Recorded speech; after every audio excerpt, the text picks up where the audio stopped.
Ladies and gentlemen, Vidyaniketan Group of Institutions welcomes you to yet another season of India Insight.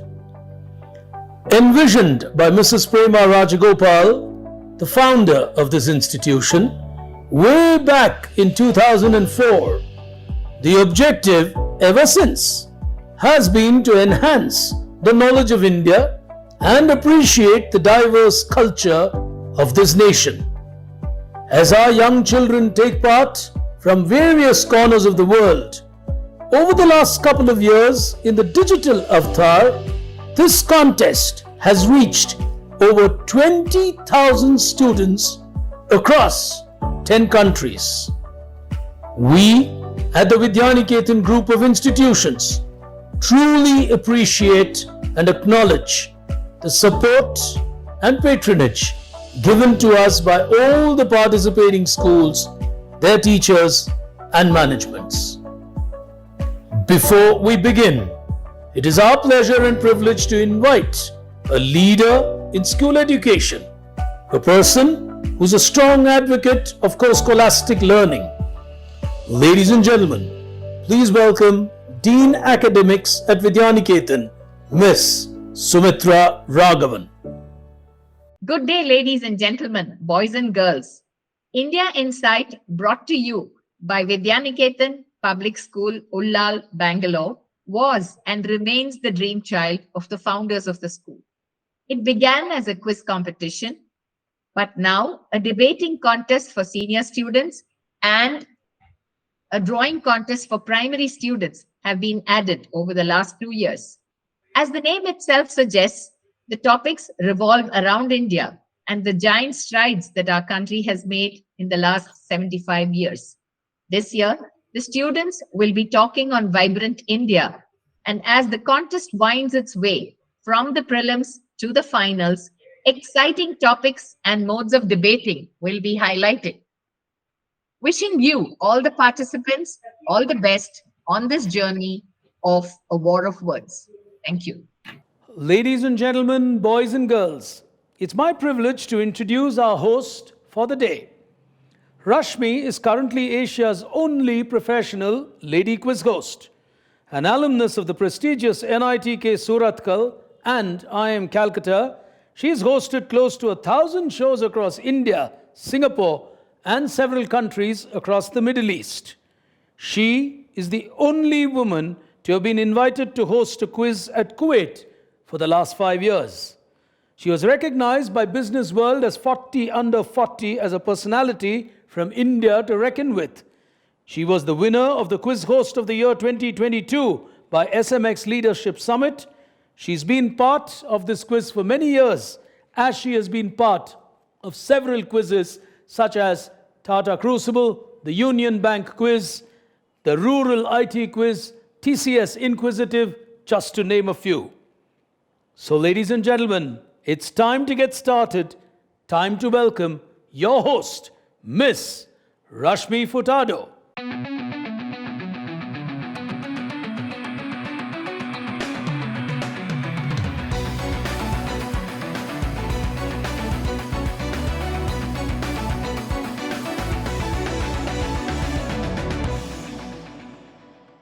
Hello, ladies and gentlemen. Welcome to the fourth semi-final of the India Inside debate, Young India Speaks 2023. India Inside started way back in 2004 as a quiz and then evolved into a drawing, debate, and a quiz contest. This was the vision of their founder principal, Mrs. Prema Rajagopal, and she wanted the future of our country, basically the youngsters of our country, to be more aware of our country's heritage and be proud of our country. India Insight is a step in realizing that vision of hers. So let's move into the semi-final here today. I'm sure you have watched the first 3 semi-finals of Young India Speaks and you've seen the quality of the debate. Let's get into the last semi-final and get to know our contestants of the day. Our first contestant joining us all the way from Jamshedpur from the Hilltop School is Tanvi.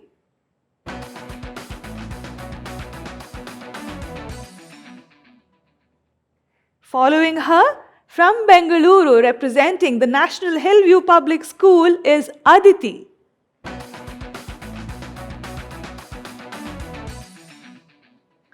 From Varanasi, representing the Sunbeam School Laharthara, is Bhumika. So let's get started with our semi-final, ladies and gentlemen. But before we go there, we have a stellar panel of jury members with us here today, Mr. Abhishek Ray and Mr. Madhukar. I will, of course, be introducing them a little later when we get into the jury round. For now, let's get started with the semi-final. The first round, me in 30 seconds. Here we go.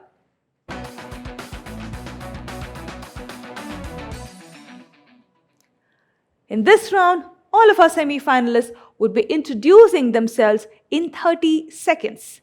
Might seem very easy, but it is not. They have to be as impactful as possible in 30 seconds when they introduce themselves. So let's see how well they do. Let's get started with Tanvi. Tanvi, you have 30 seconds of time. Please get started. Thank you, ma'am. I, Tanvi Pankaj, a citizen of this nation, study at Hilltop School in Jamshedpur. And as any other 16-year-old, I too am telling the world out there to move over and make space for my frail self to squeeze in between. I'm currently questioning my existence and dreading the start of my ICSE and pre-ICSE examinations. And also, as of right now, I'm very sick. So in the moments where I'm not wiping my nose, I am hoping for this competition to go well and expecting to learn lots from it. Thank you. Thank you, Tanvi. That was a very interesting introduction. Let's move on to Aditi. Aditi, you have 30 seconds of time. Please get started. I, Aditi Satyanarayana, a citizen of India, am proud of the mesmerizing and rich traditional art forms we have. I have an interest in Kerala murals and Tanjore paintings, which unfortunately in recent times have been dwindling away. And I'm proud to be one of the few people who carry out these traditional painting and muckwork styles. As a young traveler, I would like to explore the greatness which lie in places like the Jantar Mantar, the ruins of the Indus Valley civilization like in Dholavira and Lothal, the ancient history of the Bhimbetka, and the grandeur of the Vijayanagara Empire in my own state. I still feel there is so much to explore, know, and I feel proud about that. Hence, I'm a proud citizen of India, and I'm proud and to belong to this country, the incredible mosaic that it is. Thank you. Thank you, Aditi. From an explorer to a young traveler, that was Aditi. Let's now move on to Bhumika. Bhumika, you have 30 seconds of time. Your time starting now. Thank you, ma'am. Hi, ladies and gentlemen. I am Bhumika Sharma, a proud citizen of India. The moment I say that I belong to India, I do not have to explain myself from where do I belong to and how proud I am to call myself as an Indian. Because, of course, India is the largest democracy, the oldest one in the world has seen. Well, ladies and gentlemen, I belong from Varanasi and I study in Sunbeam School, Lehatara as a 12th grader and I aspire to be a lawyer. I truly believe it is in these young minds like you and me that we can actually create a difference. I truly believe in the philosophy of the 3 Ds. Dream, discover, and do. And I hope to do that. So just thank you and Jai Hind. Thank you, Bhumika. Well, a young explorer, traveler, and a dreamer is who we have on our panel here today. So let's move on to the next round of our debate semi-final, ladies and gentlemen. Point of view. Here we go.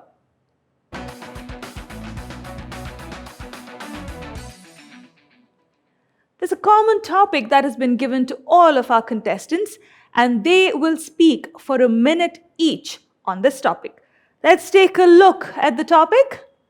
Top 2 critical transformations that India currently requires. I think it's important for us to listen to what these young Indians have to say about the transformations that are critical for our country. So let's get started. Bhumika, we'll start with you this time. You have a minute's time. Your time starting now. Thank you, ma'am.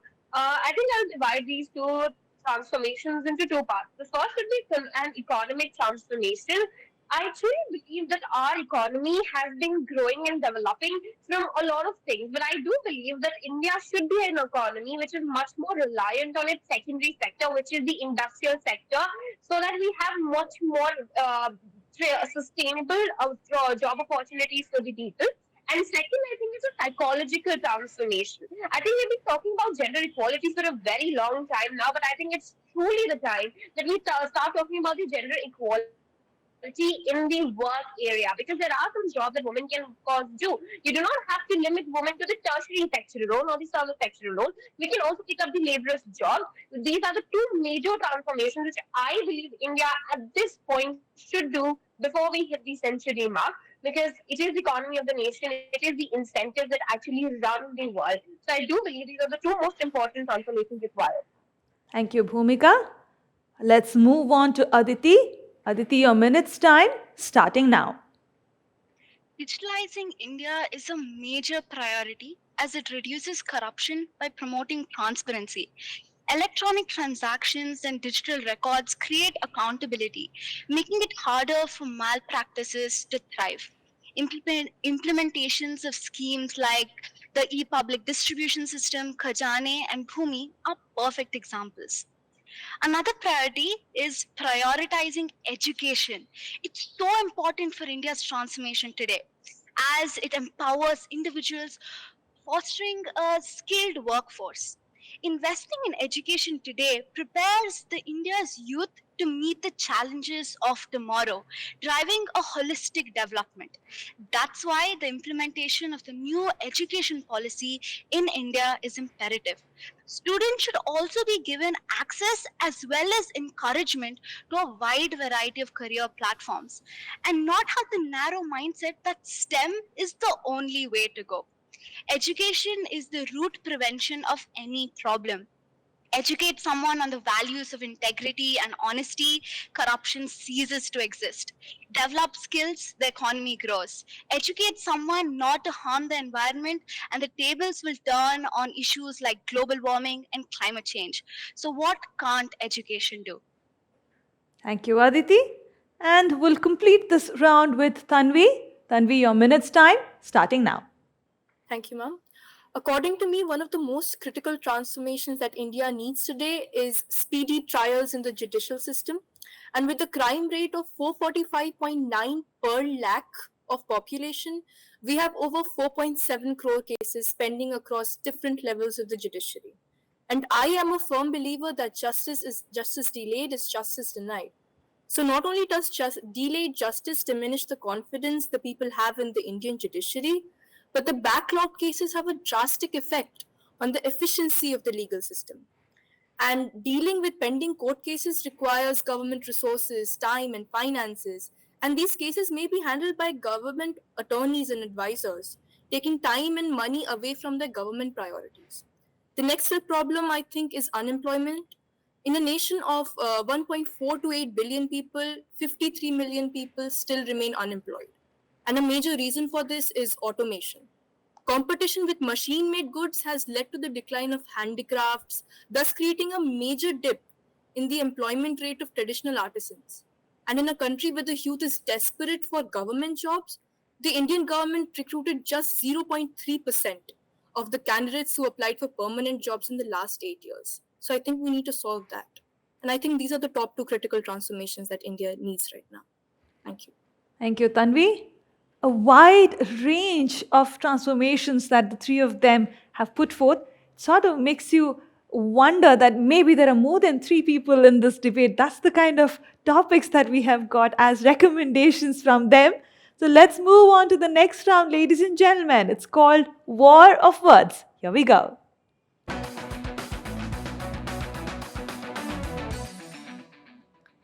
Ladies and gentlemen, you have been watching the third semi-final of the India Inside Debate Young India Speaks 2023, conceptualized by the Vidyaniketan group of institutions. In this round, as the round suggests, war of words, of course, they are going to start debating on a topic, but before that, we would listen to each of them for a minute on the topic. So let's take a look at the topic coming up on your screen. Hosting Olympics in India, is it needed or not? So each of them will speak for about a minute and then they will debate on the topic. So we will start the other way around. Tanvi, you may start first. You have a minute's time on the topic. Please go ahead. Thank you, Ma. I am in favor of India hosting the Olympics. First of all, hosting such a prestigious international event like Olympics would be a huge honor for our country. And sports have always been a part of the common life in India for ages. The government in recent years has taken several initiatives like Khelo India with a great amount of emphasis in the rural areas.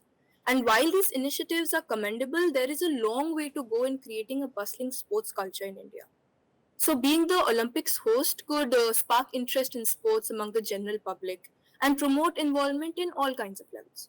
Keeping in mind that the recent allegations made by Olympians Sakshi Malik and Vinesh Fogart have affected the reputation of wrestling community, hosting the Olympics would force the authorities to look into the issue due to international pressure, and also work on prevention, paving the way for young women to pursue sports as their career. And moreover, hosting the Olympics could further improve the diplomatic relations India has with the fellow countries, and would also help our country to our country's sports persons to gain more international exposure. Thank you. Thank you, Tanvi. Aditi, you're up next. You have a minute's time. Please go ahead. Hosting the Olympics can be a pride for any nation. But I think the question here is India ready for this? And I feel certainly not. History has shown that all the host countries often have like huge debts, from building state of the art facilities to implementing strict security rules. These expenses can have a lasting impact on the nation's economy, diverting funds from crucial areas like education, healthcare, social welfare, especially in a developing country like India. These investments are also short term. What do we do with state of the art infrastructure all huddled up in a single city? Even the cost for maintaining these buildings also runs in crores of rupees. India, as such, doesn't have that sporting atmosphere other than cricket. So instead of thinking of hosting the Olympics, why not invest in strengthening our athletes when it comes to like their training, the facilities they're given, nutritionalists in their own cities? If we plan to host the Olympics in future, we have to bring in that sporting culture among youngsters from a young age. Thank you. Thank you, Aditi. Bhumika, you would be completing this round. You have a minute's time on the topic. Please go ahead. Greetings to the House at large. The motion at hand today is hosting Olympics in India, needed or not. Ladies and gentlemen, first of all, we have to distinguish our needs and our wants. And I truly believe for a country like ours, hosting Olympics is definitely not a need. Here are the two reasons why. First of all, the economic burden it poses on our soldiers is huge. We cannot forget about the $20 billion, the estimated budget for us to host an Olympic Games. The other side of the house might try to prove us that how it is a charitable and a profitable cause. But ladies and gentlemen, it is actually not.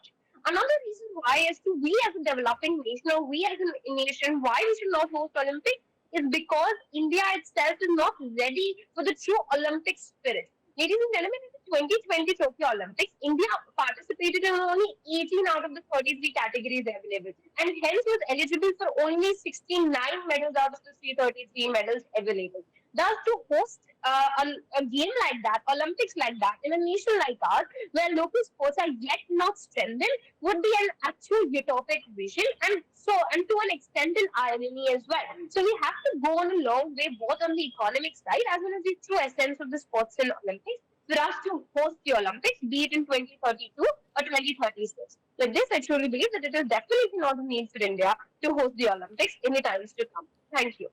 Thank you, Bhumika.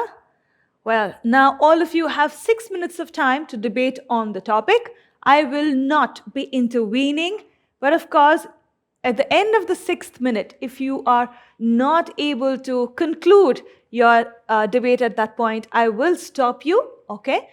Please remember, it would help if you arrive at a conclusion. However, if you do not arrive at a conclusion, that will not be held against you. Okay? So, good luck to all of you, and the floor is open. Go ahead. I would like to start by saying that I don't think the Olympics are needed right now in India.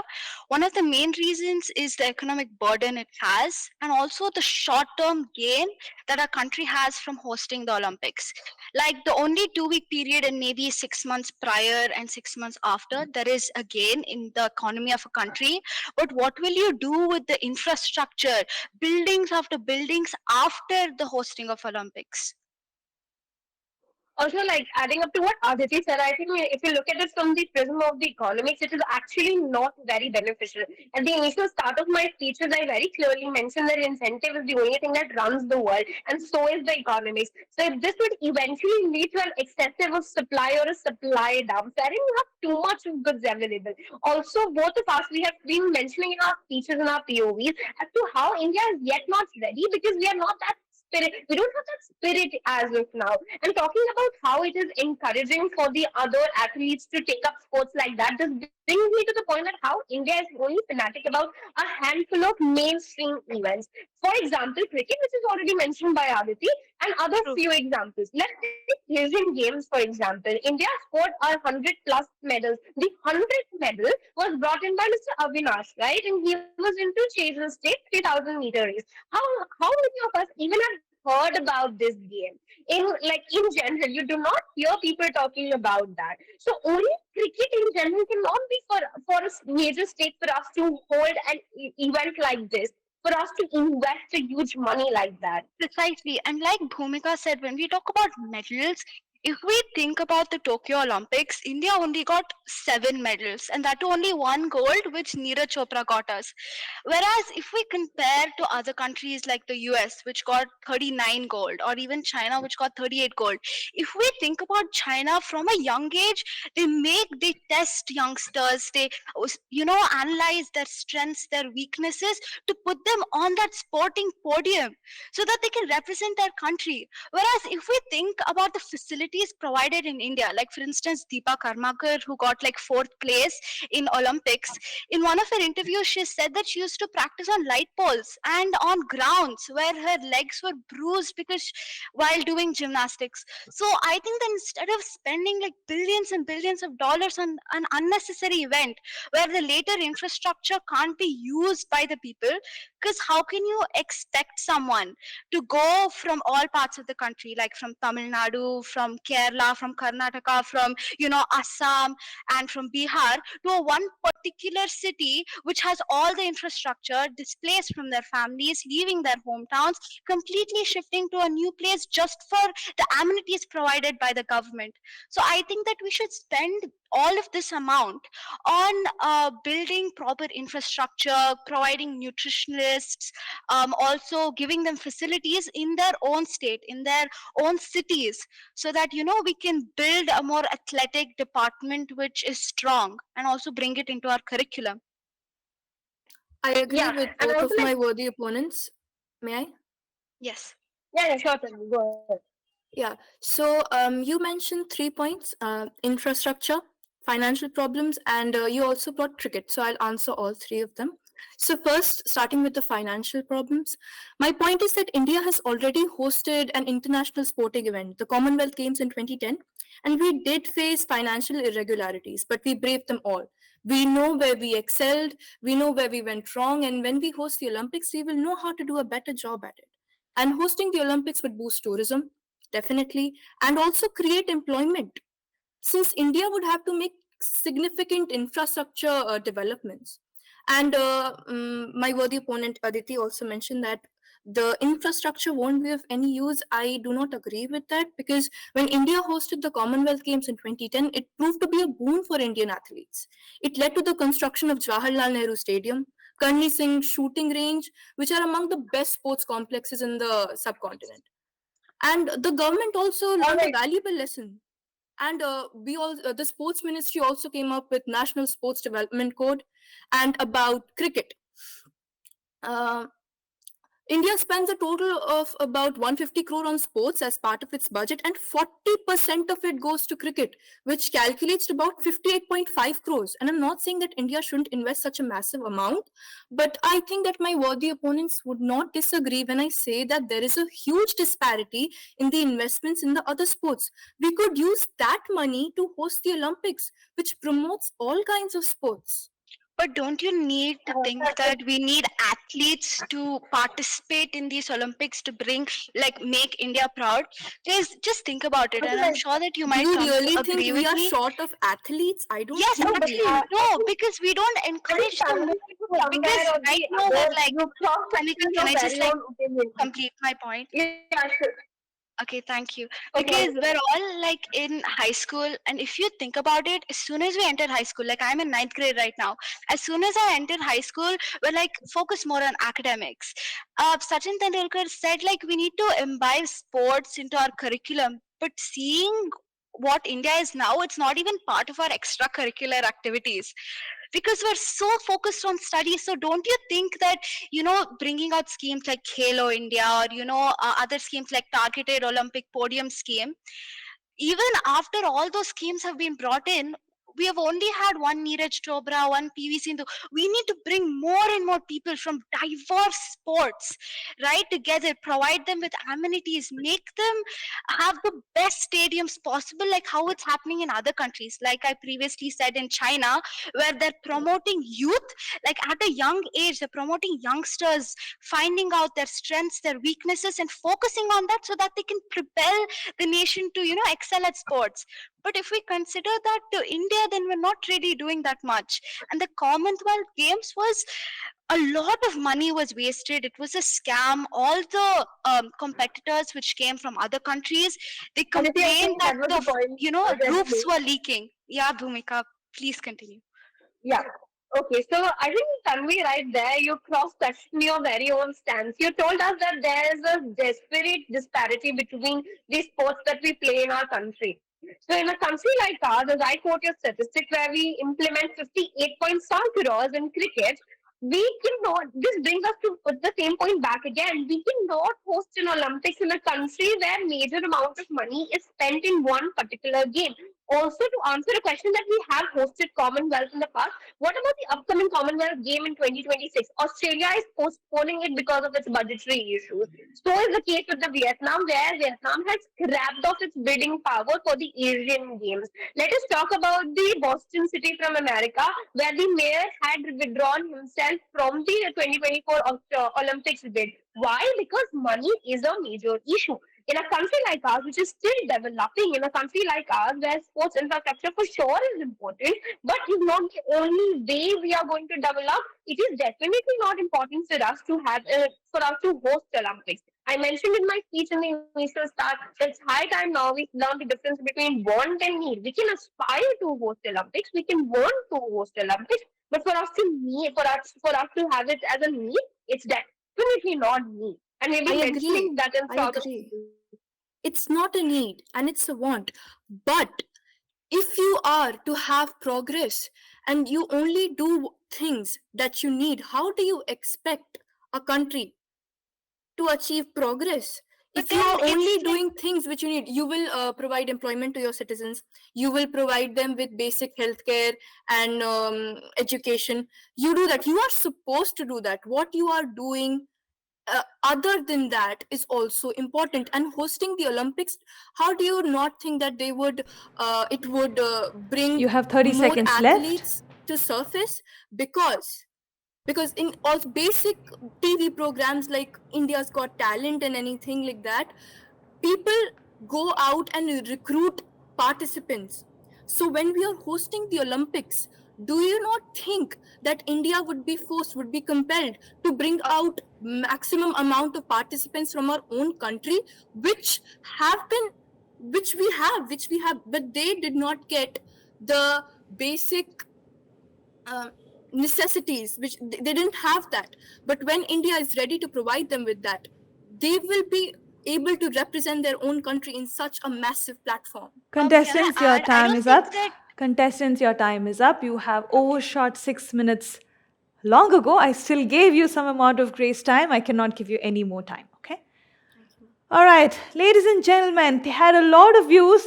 They couldn't arrive at a conclusion. I sometimes wonder if the decision makers and the leaders of our country sometimes listen to what our young Indians have to say. They would be surprised and probably even find it some of the views very challenging, the views that our young Indians put forth. So let's see what happens. Let's move on to the next round, the final round of our debate semi-final here today, the jury time. Here we go.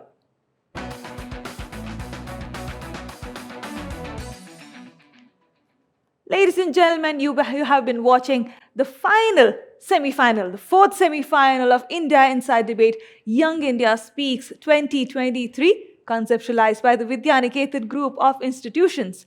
Time for us to get to know our jury members. Ladies and gentlemen, let me introduce our jury here today. Our first jury member is Mr. Abhishek Ray. He is an alumnus of IIT Kharagpur and IIM Lucknow. He has an experience of over 17 years with stints in India and Kuwait. He's currently joining us all the way from Kuwait, and he's associated with the Al Shaya company, which is a retail giant in the Middle East. He is a senior manager in order management solutions, and he manages organization-wide order management related projects, initiatives, and changes. He has a wide variety of experience in areas such as program management, product management, business analytics, and so on in various organizations like JP Morgan, Unisys, and etc. He is also the part of the IIT-IIM Alumni Association in Kuwait, and they hold a lot of events for school children, primarily to develop their skills and prepare them for a better future. Abhishek, thank you so much for joining us here today. Thank you, Rashmi. Our next jury member for today is Dr. Madhukar. He is a PhD in digital marketing with over 16 years of work experience in building materials, pharmaceutical and medical devices, business development, and so on. He is currently the CEO of Innovation Medical Devices and a director at Shared Visions and Maker's Nest. He has a keen interest in marketing and has been a teacher of the subject. And as an integral member of Innovation Core team, he drives the shared vision for the company from strategy to execution. And despite all of these, he is still a researcher at heart and doesn't let go of that. Thank you for joining us here today, Dr. Madhukar.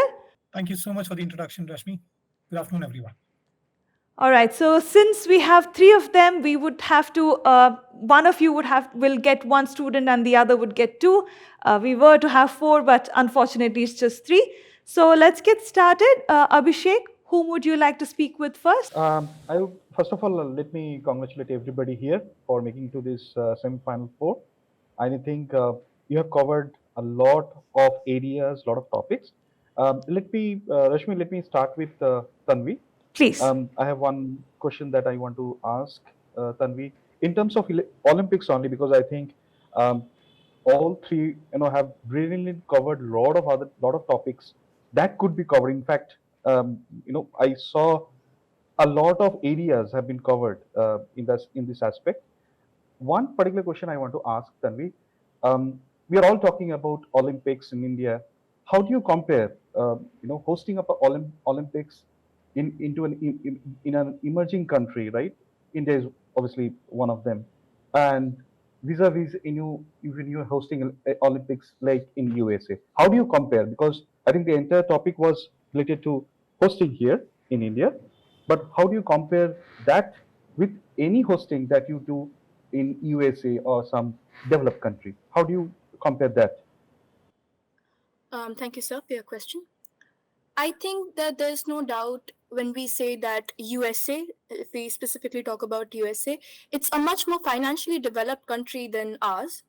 So, and as my worthy opponents and myself have to discuss that hosting the Olympics would need a large amount of capital.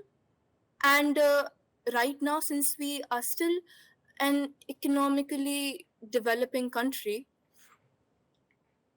providing or having the funds would be a major difference.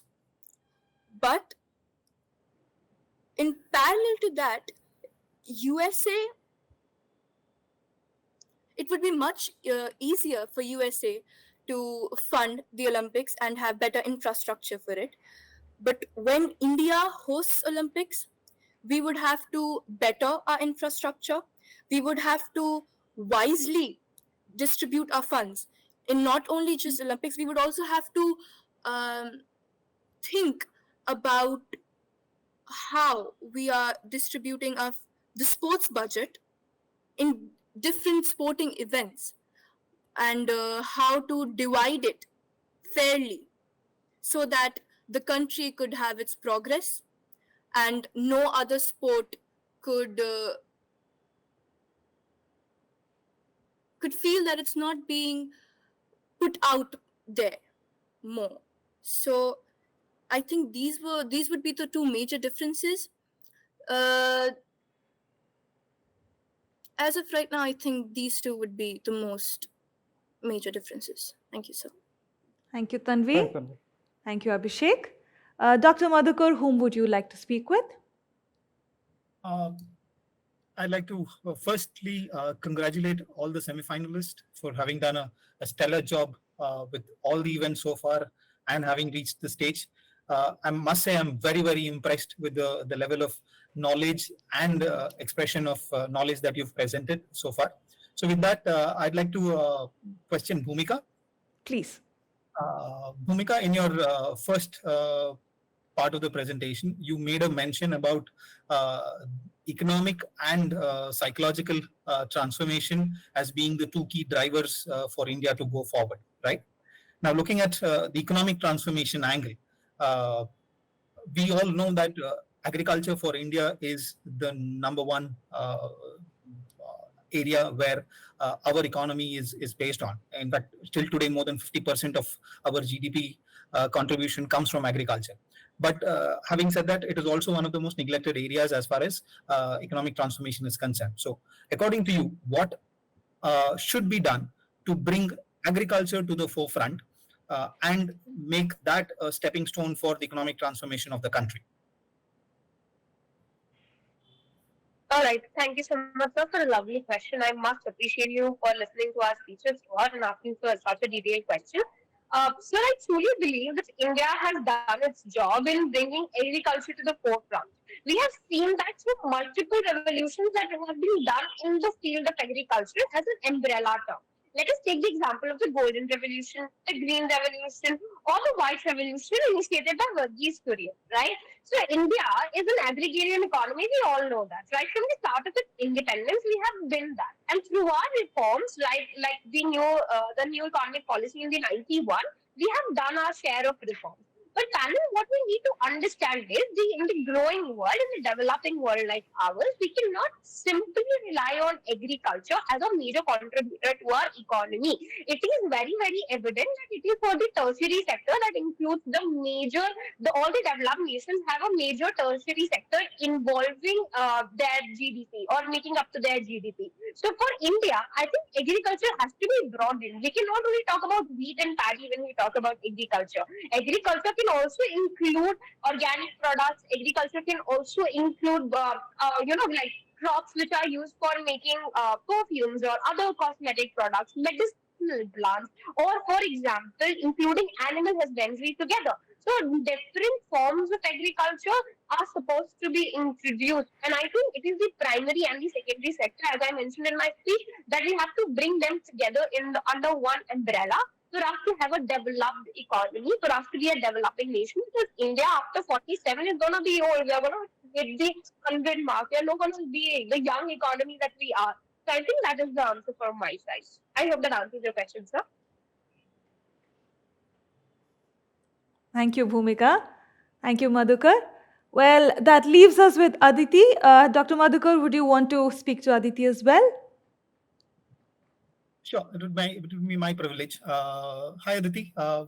In since a lot of time and effort has been spent on discussing about whether India should host the Olympics or no, and I think the three of you have put in some really, really good points. I wouldn't want to get into that area. I'd go with a topic that you had mentioned with regards to digitizing India and seeing that as a stepping stone for making the required transformations in the country.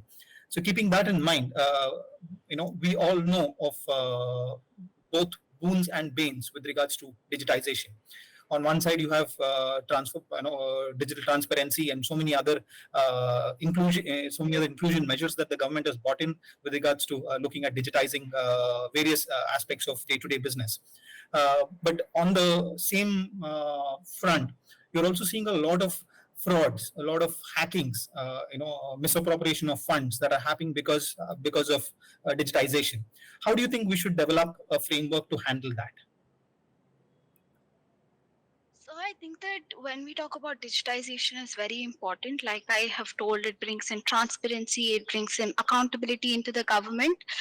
But when we talk about the negative aspects of digitization, like such as hacking, there are various types of digitizations that you can do. For instance, one of the major programs that I spoke about was digitization when it comes to information accessibility. For instance, the programs which I quoted was Bhumi, was Khajane, brought in by the Karnataka government, wherein people from the rural sectors, the rural societies, even there is another program like another program called Digi Lockers, where you can store your documents, and that is such a successful scheme or successful measure brought in, where the documents kept there cannot be accessed by anyone else. And I think when it comes to hacking and hacking into funds or hacking into account transfers, what we need to bring is use satellites for digital transfers. And also I think that when we talk about fund transfers, digitization makes it more accountable, because there was a scheme, Pradhan Mantri Jan Dhan Yojana, which is mainly focused on the financial sector to bring in unbanked citizens from the rural parts of India into the formal financial unit. Like, for example, have a bank account, learn financial literacy, what to do with their bank account, so no fraud can be done on them. And that is such a wonderful scheme, as because before digitization, the amount of allowances which were given to handicapped people, widowers, anyone getting extra help from the government used to go from a third party.